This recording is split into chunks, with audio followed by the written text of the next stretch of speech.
And boom, SRS in the canopy with my canopy system. I'm Keith, and I get to come to work every day in the coolest building in the world, the Petzl Technical Institute. I'm going to show you how to convert your Zig Zag or Zig Zag Plus from an MRS system in the canopy to an SRS system using the canabase technique that all the kids these days are doing. I'm lanyarded in, so I'll pop the spliced end of my flow rope off my Zig Zag and onto an anchor in the canopy. All right, remember, the Zig Zag and Zig Zag Plus are only designed to be used in SRS mode with the chicane. You can't use the Zig Zag or Zig Zag Plus by itself in SRS mode without the chicane.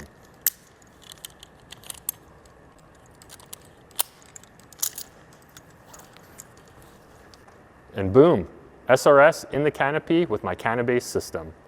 Test my new system.